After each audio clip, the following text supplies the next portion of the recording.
अस्सलाम वालेकुम। तो आज का जो हमारा टॉपिक है वो है एरर एंड डेविएशन। तो स्टार्ट करते हैं।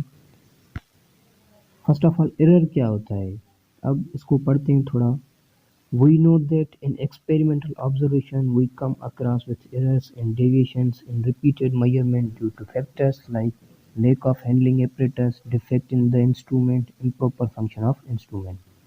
यानी ये बोल रहा है कि जब भी हम एक्सपेरिमेंट्स वगैरह करते हैं तो हम यानी रिपीटेड मल्टीपल टाइम्स मेजरमेंट्स लेते हैं। यानी एक बार मेजरमेंट ली, कंफर्म करने के लिए फिर मेजरमेंट लेते हैं। तो यानी जब हम मेजरमेंट्स वगैरह लेते हैं रिपीटेड टाइम्स तो हमारे पास एरर्स आती हैं, ठीक है। यानी वैल्यूज़ जो हैं कम या ज़्यादा हो जाती हैं। तो इन चीज़ों को हम एरर्स कहते हैं, ठीक है। अब ये एरर्स जो हैं बहुत सारी चीज़ों की वजह से आ सकती हैं, जैसे लैक ऑफ हैंडलिंग एपरेटस, यानी एपरेटस हमने सही पकड़ा नहीं होगा, या इंस्ट्रूमेंट में कोई खराबी होगी, या इंस्ट्रूमेंट यानी काम सही नहीं कर रहा होगा, ठीक है। तो ये सारी चीज़ें जो है काज करती हैं एरर को, ठीक है। अब जैसे एरर की डेफिनेशन लिखी हुई है, difference between the actual value and the measured value known as error, ठीक है। यानी जो हमारे पास एक वैल्यू गिवन होता है उसको हम एक्चुअल वैल्यू कहते हैं, और जो हम रीडिंग्स से वैल्यू यानी ऑब्टेन करते हैं उसको मेजर्ड वैल्यू कहते हैं, ठीक है। इन दोनों के बीच में जब डिफरेंस आ जाती है तो उसको हम एरर कहते हैं। फॉर एग्जांपल, हम किसी चीज़ को मेजर कर रहे हैं, उसका हमारे पास वैल्यू गिवन है 9.8 और हमने मेजर किया तो उसका वैल्यू आया है 9.7। अब जब 9.8 यानी गिवन वैल्यू और 9.7 यानी जो हमने वैल्यू मेजर किया, इनको आपस में यानी माइनस करेंगे तो हमारे पास जो डिफरेंस आया 0.1। तो ये जो 0.1 डिफरेंस आया, इस डिफरेंस को हम कहते हैं एरर, ठीक है। तो ये सिंपल डेफिनेशन थी। अब एरर के दो टाइप्स होते हैं। मेनली टाइप्स तो बहुत सारे हैं, पर जो मेन टाइप्स हैं वो एरर के दो टाइप्स हैं। एक सिस्टमेटिक एरर होता है जिसको हम डिटर्मिनेट एरर भी कहते हैं। दूसरा रैंडम एरर होता है जिसको हम इनडिटर्मिनेट एरर भी कहते हैं, ठीक है। अब सिस्टमेटिक एरर क्या होता है?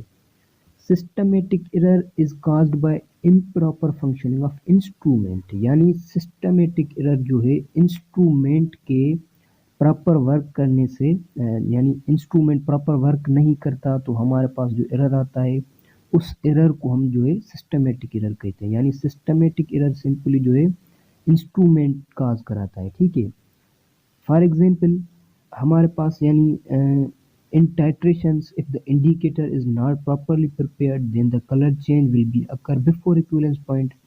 यानी जब हम टाइट्रेशन करते हैं तो हमारे पास जो इंडिकेटर सही से प्रिपेयर नहीं किया होगा तो जो कलर आएगा वो इक्विवेलेंस पॉइंट के बाद आएगा, तो हमारे पास ये भी एक एरर आ गया, ठीक है। या फिर जो ब्यूरेट है वो सही से क्लीन नहीं की होगी तो इसकी वजह से भी यानी एरर आ जाएगा। तो उस एरर को हम क्या कहते हैं? सिस्टमेटिक एरर कहते हैं, ठीक है। यानी सिंपली सिस्टमेटिक एरर इंस्ट्रूमेंट की वजह से काज होता है, ठीक है। उसके बाद दूसरा एरर है random error. Random error depend upon environmental conditions such as voltage, temperature. यानी जो रैंडम एरर है वो एनवायरमेंटल कंडीशंस पे डिपेंड करता है। यानी फॉर एग्जांपल हम देखें कि हमारे पास कोई एक्सपेरिमेंट है, उसमें जो हमारे पास सुइटेबल टेम्परेचर है 30 सेंटीग्रेड है, ठीक है, और हमारे लैब का टेम्परेचर हो 40 सेंटीग्रेड। तो जब हम वो एक्सपेरिमेंट करेंगे तो वो सही से नहीं होगा तो उसमें एरर आ जाएगा, क्योंकि हमें जो एक्सपेरिमेंट के लिए टेम्परेचर चाहिए वो एनवायरनमेंट का टेम्परेचर 30 सेंटीग्रेड चाहिए, और हमारे लैब का जो एनवायरनमेंट होगा उस वक्त 40 सेंटीग्रेड। तो यानी ये दोनों चीज़ें मैच नहीं हो रही, ठीक है। तो इसलिए वो जो है एरर काज करेगा, ठीक है। वोल्टेज की वजह से भी एरर काज होगा, यानी इन चीज़ों की वजह से, जैसे बात एनवायरनमेंट का टेम्परेचर हो गया, ठीक है।